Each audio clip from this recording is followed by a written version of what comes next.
So my video is about to be about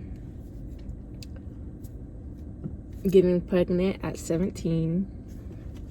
This is gonna be about how I met my baby's father, when we met, all the things leading up to me getting pregnant, how my family took it when I told my family, my gender reveal, my baby shower, how it was and what it felt like to have the baby and all the process of that all. So stay tuned. Okay, so basically me and my baby's dad, his name is Tony, we met from my friend. She was my best friend at the time, Tay, and it was the day we got out of school my sophomore year for winter break, and we were going to go see lights. But we didn't go see lights. So Mom, sorry if you're watching this, I lied. Anyway, so we was talking about who we wanted to pull up on, like pull up on who, basically like going on and on and on about who we want to go pull up on, blase, blase, blase. So then her friend, it's her ex, they used to talk before this and they dated or whatever. So then he was like, pull up on me and my bro Tony, my twin. I was like, oh gosh. So now I'm gonna be being a wingman. I don't even know old dude. I looked at the picture. Dude picture looked ugly as hell. I was like, who is this and what do you got me doing, man? This is not the way. This is not the go-to. So then we got there. Dude gets in the car. I was like, oh, hold on. Wait a minute. So then at first we didn't start talking. And then I was like, you probably got hoes. Like being funny. Like me being my Mac game that I used to be. I was like, you probably got hoes. So he handed me his phone. And I was like, no messages. I was like, dude, this dude deleted all the stuff.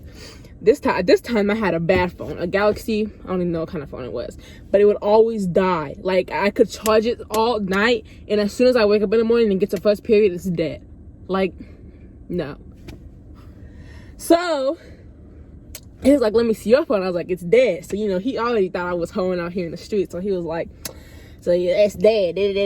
So then we went to go pick up Tay's friend. I don't even know who Tay's friend was, but we went to pick her up. So we was all in the car, all squished in the backseat of her car. So I was sitting back here, like back there. He was sitting in the middle, and his twin was sitting behind this person right here, and the person was in front. So then we was talking, but nobody was talking. But like I put my elbow like on his lap like this. I didn't even realize I did it, but I did it. So it's like, oh, Matt game, not playing, but for real. So then after that, we didn't really talk. We dropped him back off, and then we didn't talk for 2 days. Then he texted me, and then who are you talking to? So we didn't talk for like 2 days. Then he finally texted me, and then we went to teen night at the South Y. So it was cool, whatever. I'm calling Carol. So then we started talking, so it was like, whatever, like this is lit, like whatever. So we wasn't really trying to, it was just, I was really just trying to keep communication with him because Tay was dating his twin Dom. So it's like, might as well be a wingman so that they can hang out, so I don't be lonely, you know what I mean? So then I was whatever. So it was cool while it lasted. Yeah. So we started hanging out or whatever. But then on New Year's Eve, I told my mom that me and Tay were gonna go to the all-night skate, and we were gonna go have fun at the all-night skate. But we never went to the all-night skate. We went to a party on New Year's Eve. And the crazy thing about it is, I told everybody in the car. It was me, Tony, Dom, and Tay.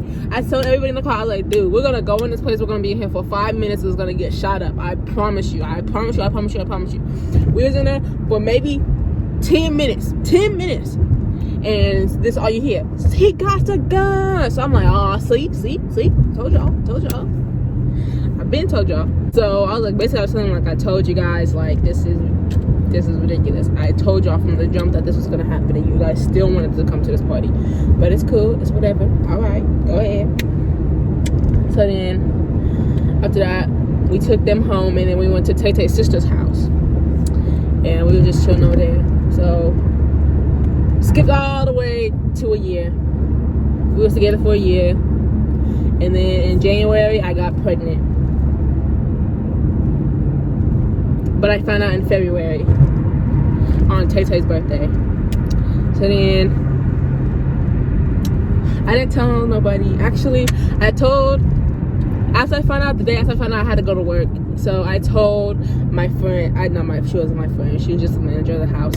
I told her that I was pregnant. Her name was Jessica. And then she was like, I wasn't gonna tell my mom at first because I was like, oh my god, my mom was gonna kill me. Like, literally, she's gonna kill me.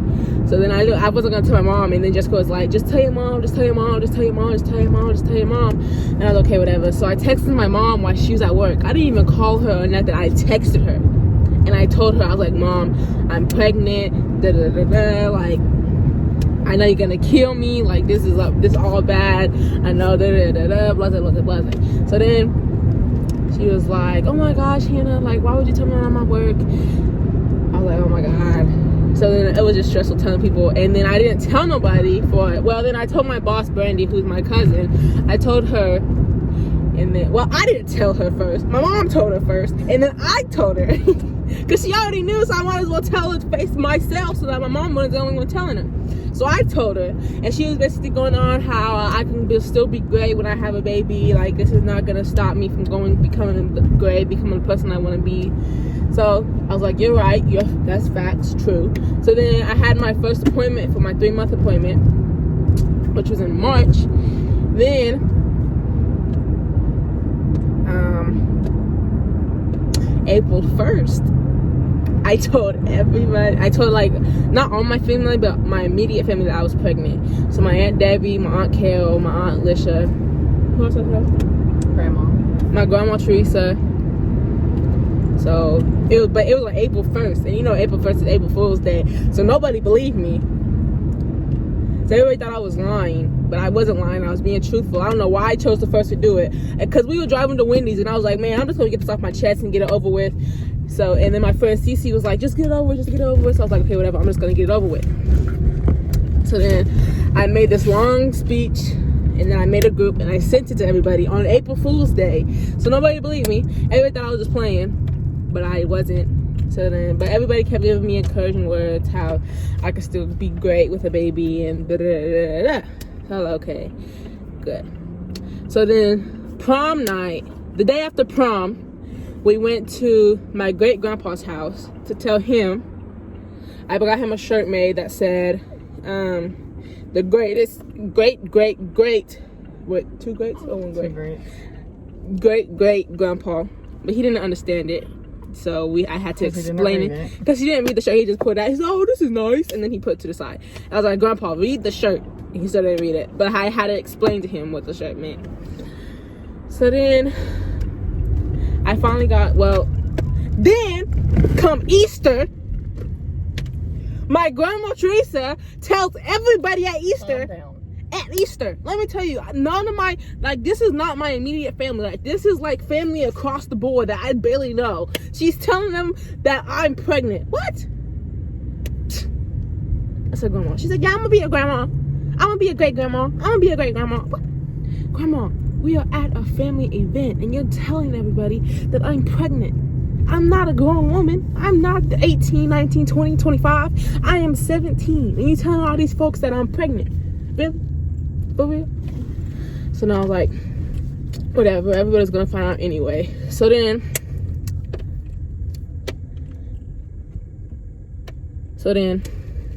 I was like, keep moving along. So then I had my gender reveal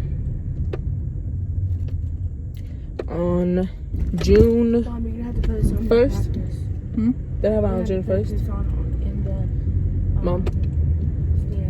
Okay. What? I had my gender reveal June 1st. I don't remember June something. June, it was the beginning of June. I found out what the baby was. Well, my mom knew what the baby was, and I really wanted a boy. I was so happy. I really wanted a girl, and Tony really wanted a boy. Are you staying in the car? No, I'm coming inside. So I'm gonna put a clip in. I'm gonna put a clip in on the keys too, the baby shower and how it all happened at the baby shower. Are you going to at the gender reveal? Yes. At the gender reveal, I'll post a video of how that went. And when he found out it was a girl, he was pissed. But it's okay because he loves our baby now. So Is that it? That's the goal? All right, this is it. Okay, you got a good video? Don't hit her. We only got one ball?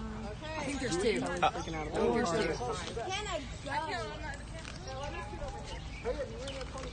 All right.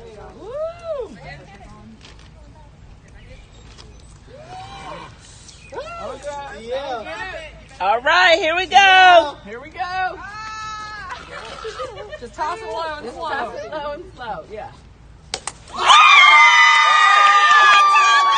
So in that video, my mom was supposed to be going live for everybody else to see that couldn't make it to the party, and she didn't push the button to start. My mom's kind of old, but she didn't know what she was doing. She was struggling, but that was supposed to be her. I was supposed to get her video, but then my cousin Jaden recorded, and she sent that one to me. So that was that one, and I knew it was a girl. Like, I was so happy. I was so excited. You even see me in the video, like, walk towards him. He was mad. He threw the bat and all. He wanted a boy, but it's okay. But that was the gender reveal party. So then we led it all the way. So now everything's all good. Then on the 1st, I went to the hospital, but I think I was like in pain or something. But it was nothing wrong with the baby. Everything was fine. Then in September, was it September or August, when I went to the hospital the second time? Yeah, we went to the birthing center. September?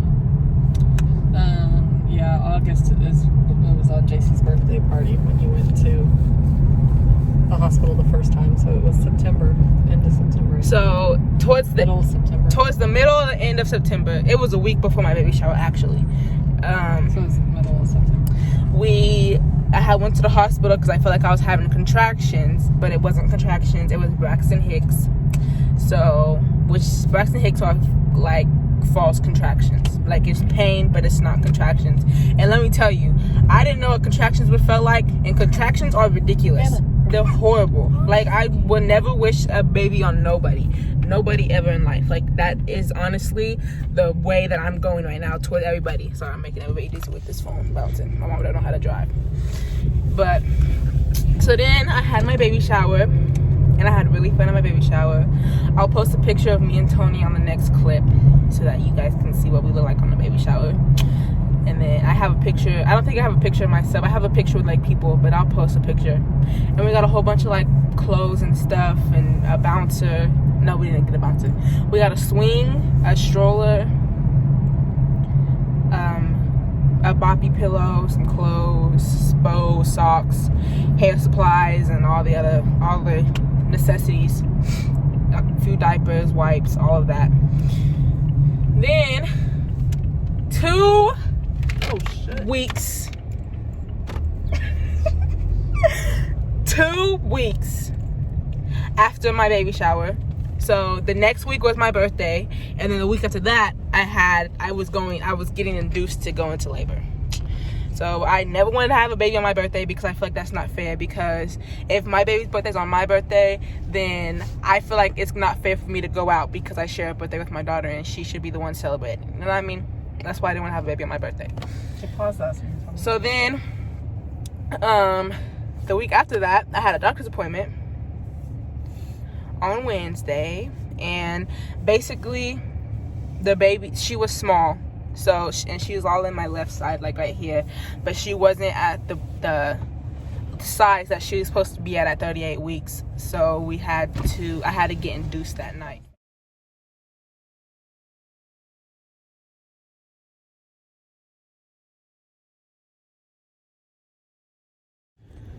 So when I went to the doctor, and my doctor had ordered for me to get a sonogram to see how the baby was growing, because what was it?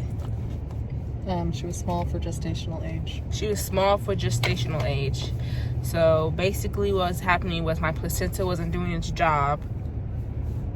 So She would grow better outside the room. So she would have grown better outside of the wound instead of inside. She wouldn't have gotten any bigger inside. So they had me get induced at 8 o'clock Wednesday night on the 9th. Or the 8th. The 8th, I think. The 8th or the 9th, whatever that Wednesday was. So then,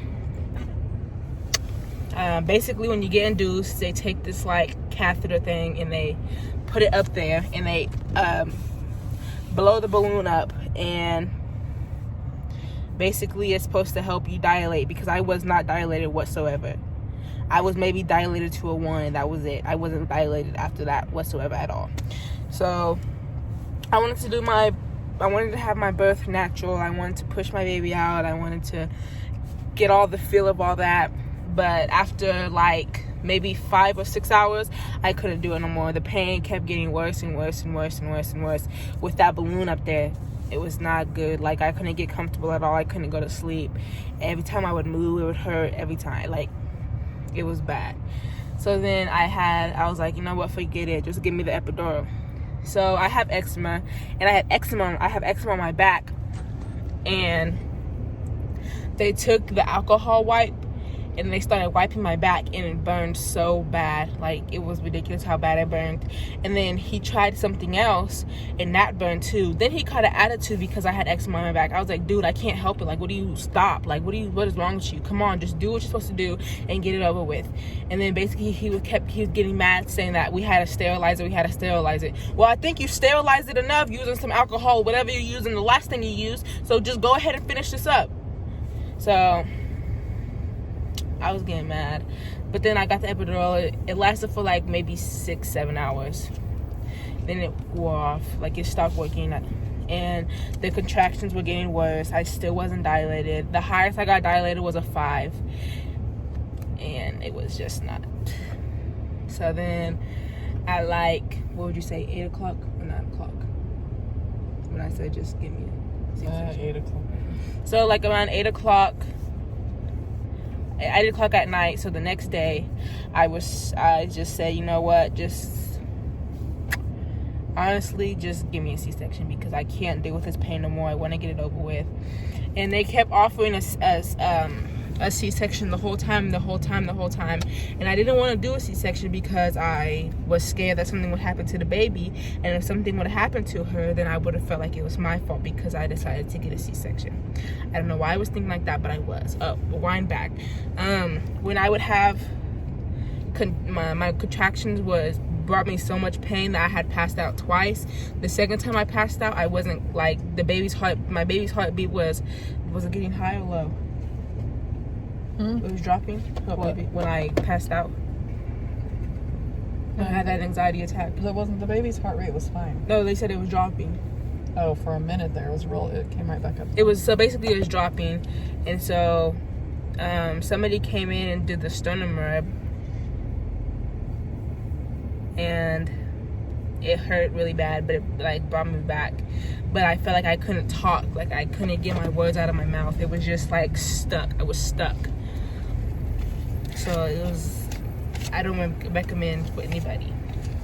So then after all that happened, I just decided to go get a C-section. And during my C-section, I had to get another epidural. It was a different type of name, but I don't remember what it was. A spinal tap. And they had to do it twice because they did it the first time, and then I still felt him poke me and it hurt. Like, I don't know what he was poking me with. He was poking me with something, but it was like hurting. No, let me rewind. So I went in there, when I was going, I told my mom, I said, man, that dude that gave me the epidural better not be in there. Guess who's in there as soon as I walk in? That door's open. It was a different. No, he was in there. But look, he didn't give me the epidural. But look, let me tell you this right here. This dude, I took the corner, and I kept throwing up, and I threw up, and he stuck a tube down my throat. I pulled it out. I said, hey man, don't do that. That's not the guy that gave you that epidural. Yes. He was the student that was helping. No, he wasn't. was not. Yes, he was. I promise you it was. You don't remember? I remember. Okay, well I guess it was. He had to say you would have choked on your vomit. I turned to the side, and he shoved it on my throat, so I threw it out and told him, don't do that. I said, don't do that. So then when they gave me that, I felt it when he poked me with something, but I don't know what he was poking me with. So then they had So they had to do another spinal tap. And by this time, I'm high. I'm talking, I am bored. I gotta be. Because I was talking, I was calling the people in the old and all. Like, I was telling them, like, yeah, I like listening to music back in y'all days, like, back in the older days. Like, I was calling the nurses and doctors old and everything. So then, hold a second, please. Oh, never mind. Hold a second more. So then, oh, never mind. So then,